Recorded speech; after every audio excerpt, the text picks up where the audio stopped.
Number 40. A ladybug sits 12 centimeters from the center of a Beatles music album, spinning at 33.33 RPM.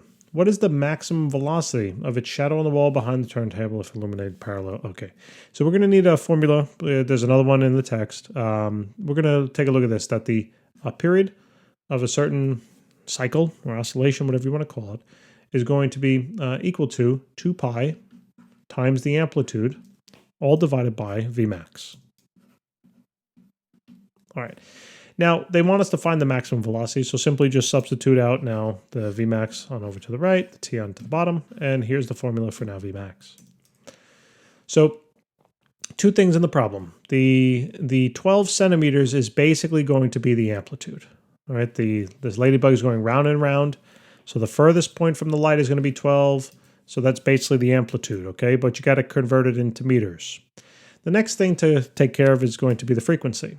Now, they told us the revolutions per minute, and basically, when they tell us the revolutions per minute, they're telling us how many times the Beatles are going to go around per minute, right? So basically, the shadow is going to be moving at that rate as well. And you might notice, oh, that sounds like a certain amount of times per minute.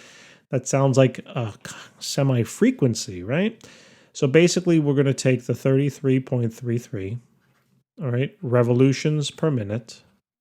We can think of this as revolutions or cycles or oscillations. It doesn't matter, right? And then get that into seconds. So minute on the top, second on the bottom, 60 seconds in 1 minute. And what we have now is we basically have a frequency. 33.33 divided by 60. And the reason why, so this works out to be about 0.5555, whatever. And that's now revolutions per second. In other words, revolution, you can think of this as cycle. You know the number of things or cycles or revolutions or oscillations or bounces or whatever per second is going to be the frequency. I mean, that is the definition of what a frequency is. So then we have to connect now, well, how do I get that into my formula here? Well, you know that the frequency is equal to 1 over, right, the period. And now we can just swap these two, right? Well, wait, where'd the top of the T go? There it is. And we just swap those two. And now we realize the period is just the inverse of the frequency. So why don't we simply calculate that? So it's going to be 1 divided by that 0.5555.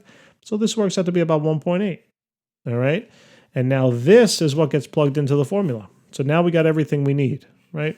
I know I'm a little all over the place, but I'm not really a fan of this question, so I'm just going to get it done. So now we can just plug everything in, right? So Vmax is going to be equal to 2 pi multiplied by the amplitude, which I mentioned was 12 centimeters, but we needed that in terms of meters, so multiply that by 10 to the minus 2. Divide that now by about 1.8, and let's see what we get. So there's going to be 2 pi times then 12 times 10 to the minus 2 divided by 1.8. Get a value about 0.419, and that's going to be in terms of meters per second. There's the max velocity.